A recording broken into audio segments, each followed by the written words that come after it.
তো হ্যালো বন্ধুরা, কেমন আছো আপনারা? আশা করি সবাই ভালো আছো। তো বন্ধুরা, আজকে আমরা এসেছি নদীর ওই পারে একটু জঙ্গল দেখতে।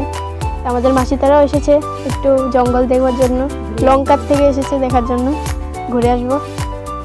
তো চলো ঘুরি আমরা। তো এই যে আমাদের মিনি ফ্যামিলি।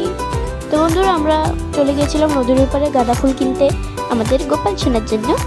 আমাদের মাসি নিয়েছে আমাদের মাসির ঠাকুরের জন্য, আমার মা নিয়েছে আমাদের গোপাল সোনার জন্য। এই যে আমাদের গাঁদা ফুলের বাগান। আমাদের গাঁদা ফুলের বাগান অনেক সুন্দর লাগে দেখতে, একদম স্বর্গের মতন। আমরা সবাই মিলে এখানে ফুল তোলাচ্ছিলাম, আমাদের মাসি, পিসি, দাদা, ভাই, যে যে আছে সবাই মিলে আমরা ফুল উঠাচ্ছিলাম। এই যে আমাদের মা হাই করে যাচ্ছে।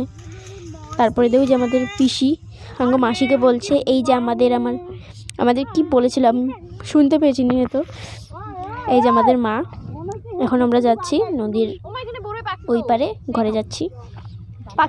আমাদের রিয়া দিদি হাঁটতে পারছিল না। আমাদের রিয়া দিদি পায়ে বড়লা কামড় দিয়েছিল, আর একে তো রেলি করে এসেছিল, সারাটা দিন হেঁটেছে আর ও হাঁটতে পারছে না। আব্বা ওকে জোর করে টেনে নিয়েছিল যে চল ঘুরতে যাব। আমরা সবাই মিলে ঘুরতে গিয়ে ঘরে এলাম।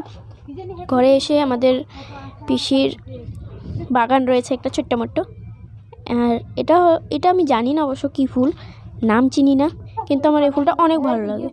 তারপরে যে রোজ, গোলাপ ফুল, রেড গোলাপ, আমার অনেক ভালো লাগে গোলাপ।